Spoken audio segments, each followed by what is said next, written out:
Hi friends, welcome to design loom academy. இன்றைக்கி நம்ம என்ன பார்க்க போகிறோம் அப்படின்னா, இந்த ஒர்க் ஸ்பேஸை வந்து எப்படி கஸ்டமைசேஷன் பண்ண போகிறோம் அப்படின்ற டாபிக் தான் நம்ம இன்றைக்கி பார்க்க போகிறோம். வாங்க டேரெக்டாக டாபிக் உள்ள போயிடலாம்.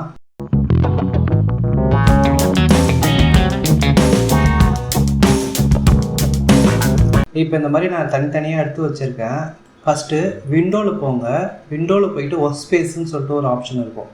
அதில் போயிட்டு நீங்கள் எசென்ஷியல் அப்படின்னு கொடுத்தீங்கனாலே பேசிக்காக ஃபோட்டோஷாப்புக்கு தேவையான எல்லா எசென்ஷியலுமே கரெக்டான அதனுடைய இடத்துல கரெக்டாக இருக்கும். ஓகேங்களா? இப்போ பாருங்கள், கலர்ஸோட பேனல் இங்கே இருக்குது. ஸ்வாட்சஸ், gradient, pattern, properties, adjustment, library, layers, channel, பாத்து. இந்த சைட் பார்த்தீங்க அப்படின்னா டூல் பார். இந்த எல்லா பேனலுமே பார்த்தீங்க அப்படின்னா ஃபோட்டோஷாப் யூஸ் பண்ணுற ஃபோட்டோகிராஃபராக இருந்தாலும் சரி, இந்த டிஜிட்டல் ட்ராயிங் வரைகிறவங்களாக இருந்தாலும் சரி, போஸ்டர் டிசைன், இந்த மாதிரி எல்லாருமே பார்த்தீங்க அப்படின்னா இந்த எசென்ஷியல்ஸ் வந்து எல்லாருக்கும் காமனாக இருக்கும். ஓகேங்களா? நீங்கள் ஃபோட்டோஷாப் ஓப்பன் பண்ணிங்கனாலே இதுதான் வந்து உங்களுக்கு வந்து காமிக்கும். இது வந்து எசென்ஷியல்ஸ். இப்போ வந்து 3D, நீங்கள் ஏதாவது 3D டெக்ஸ்ட்டு ஆப்ஜெக்ட் வந்து 3Dயாக மாற்ற போகிறீங்க அப்படின்னா 3D கொடுத்தீங்க அப்படின்னா என்ன ஆகும் அப்படின்னா 3Dக்கு ஏற்ற மாதிரி மாறிடும். இங்கே பாருங்கள், இந்த லேயரே பார்த்தீங்க அப்படின்னா உங்களுக்கு வந்து 3D சம்மந்தப்பட்ட லேயர்ஸாக இருக்குது. அது கீழே பார்த்தீங்க அப்படின்னா டைம் லைன் சொல்லிட்டு ஒரு பாட்டமில் ஒரு ஆப்ஷன் வருது பாருங்கள். ஓகேங்களா? இப்போ நீங்கள் வந்து கிராஃபிக் அண்ட் வெப், நீங்கள் ஏதாவது வந்து UI UX டிசைன் பண்ண போகிறீங்க, அதாவது வெப் டிசைன் பண்ண போகிறீங்க, மொபைல் ஆப் சம்மந்தமாக ஏதாவது டிசைன் பண்ண போகிறீங்க அப்படின்னா அதுக்கேற்ற மாதிரி உங்களுக்கு வந்து இந்த ஒர்க் ஸ்பேஸ் வந்து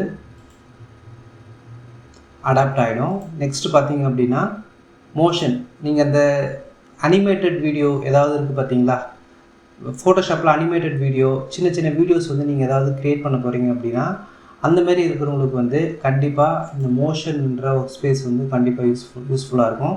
பெயிண்டிங்கிறது வந்து நீங்கள் டிஜிட்டல் பெயிண்டிங், டிஜிட்டலாக நீங்கள் பெயிண்ட் பண்ண போகிறீங்க, ஹார்ட் பண்ண போகிறீங்க அப்படின்னா அவங்களுக்கு வந்து இந்த செட்டப், இந்த ஒர்க் ஸ்பேஸ் வந்து கரெக்டாக இருக்கும். இங்கே பாருங்கள், ஸ்வாட்சஸ் இருக்குது, நேவிகேட்டர் இருக்குது, இங்கே பார்த்தீங்கன்னா ப்ரஷ்ஷோட செட்டிங்ஸ் எல்லாமே இருக்குது. ஓகேங்களா? இது வந்து அவங்களுக்கு யூஸ்ஃபுல்லாக இருக்கும்.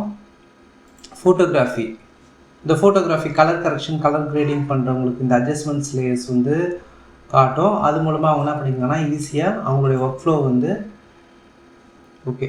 இப்போ நியூ ஒர்க் ஸ்பேஸ், எனக்கு ஏற்ற மாதிரி நான் ஒரு ஒர்க் ஸ்பேஸ் வந்து நான் க்ரியேட் பண்ண போகிறேன்னு வச்சுங்களேன். இப்போ இந்த இடத்துல கலர், ஸ்வாட்சஸ், கிரேடியன்ட், பேட்டர்ன் இருக்குது. எனக்கு வந்து வேறு ஏதாவது இந்த ப்ரஷஸ்ன்ற இது வேணும். எனக்கு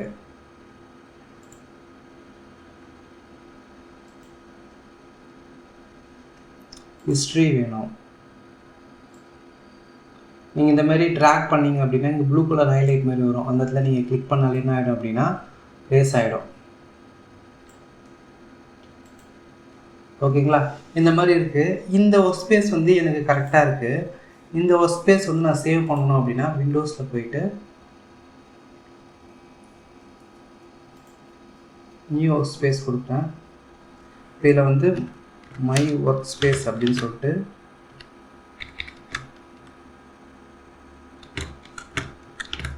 ஸ்பேஸ்ன்னு கொடுத்துட்டு சேவ் கொடுக்குறேன். ஓகேங்களா? இப்போது நான் ரெகுலராக இந்த ஒர்க் ஸ்பேஸ் தான் யூஸ் பண்ண போகிறேன் அப்படின்னும் போது விண்டோஸ் ஒர்க் ஸ்பேஸில் போயிட்டு மை ஒர்க் ஸ்பேஸ், நீங்கள் வேறு ஏதாவது நீங்கள் கொடுத்துருந்தாலுமே மாறிட்டு இருந்தாலுமே அகைன் உங்களுடைய ஒர்க் ஸ்பேஸுக்கு வேணும் அப்படின்னா மை ஒர்க் ஸ்பேஸ் கிளிக் பண்ணிங்க அப்படின்னா நீங்கள் என்ன செட் பண்ணி வச்சுருக்கீங்களோ அந்த ஒர்க் ஸ்பேஸ் வந்து வந்துடும். ஓகேங்களா? இது வந்து நியூ ஒர்க் ஸ்பேஸ். இல்லை இந்த ஒர்க் ஸ்பேஸ் வந்து நான் டெலீட் பண்ணணும் அப்படின்னா நீங்கள் யூஸ் பண்ணிட்டீங்க, ஒரு போஸ்டர் டிசைனுக்காக நீங்கள் யூஸ் பண்ணுறீங்க, இதோட எனக்கு இது போதும் அப்படின்னும் போது டெலீட் பண்ணிடலாம் இந்த ஒர்க் ஸ்பேஸை. இப்போ நீங்கள் வேறு ஏதாவது டிஜிட்டல் பெயிண்டிங் பண்ண போகிறீங்க அப்படின்னா புதுசாக ஒரு நியூ ஒர்க் ஸ்பேஸ் வந்து நீங்களாக உங்களுடைய ஓன் கஸ்டமைசேஷனில் நீங்கள் பண்ணிக்கலாம். ஓகேங்களா? இதுதான் நியூ ஒர்க் ஸ்பேஸ்ன்றது வந்து புதுசாக ஒரு ஒர்க் ஸ்பேஸ் வந்து க்ரியேட் பண்ணுறது, உங்களுக்கு ஏற்ற மாதிரி அந்த ஒர்க் ஸ்பேஸ் வந்து டெலீட் பண்ணுறது. கீபோர்ட் ஷார்ட்கட் அண்ட் மெனுன்றது வந்து நீங்கள் ஷார்ட்கட்டை வந்து நீங்களாக என்ன பண்ணிக்கலாம்னா உங்களுக்கு ஏற்ற மாதிரி வச்சுக்கலாம். இங்கே பாருங்கள், கீபோர்ட் ஷார்ட்கட்ஸ் கிளிக் பண்ணுறேன். இது கண்ட்ரோல் என்னன்னு இருக்குங்களா? இந்த இடத்துல நீங்கள் வந்து மாற்றிக்கலாம். கண்ட்ரோல் ஜீன் கொடுக்கலாம். உங்களுக்கு ஏற்ற மாதிரி கஸ்டமைசேஷன் உங்களுக்கு ரிலேட்டபிளாக நீங்கள் என்ன பண்ணிக்கலாம்னா இந்த ஷார்ட்கட்டை வந்து நீங்கள் வந்து மாற்றி வச்சுக்கலாம். அதுக்கு தான் வந்து இந்த கீபோர்ட் ஷார்ட்கட் அண்ட் மெனு வந்து யூஸ் ஆகுது. தென் ஒர்க் ஸ்பேஸில் லாக் ஒர்க் ஸ்பேஸ் அப்படின்னு இருக்குங்களா? இப்போ பாருங்கள், இந்த கலர்ஸ் வந்து நான் இப்படி ட்ராக் பண்ணுறேன் இல்லைங்களா? இப்போ விண்டோஸில் போயிட்டு ஒர்க் ஸ்பேஸில் லாக் ஒர்க் ஸ்பேஸ்னு கொடுக்குறேன். இப்போ பாருங்கள், இந்த ஸ்வேட்சஸ் வந்து என்னால் இழுக்க முடியாது. ஏன் இழுக்க முடியாதுன்னா இந்த ஒர்க் ஸ்பேஸ் எல்லாமே என்ன ஆகிட்டு இருக்குன்னா லாக் ஆகிட்டு இருக்கு. ஓகேங்களா?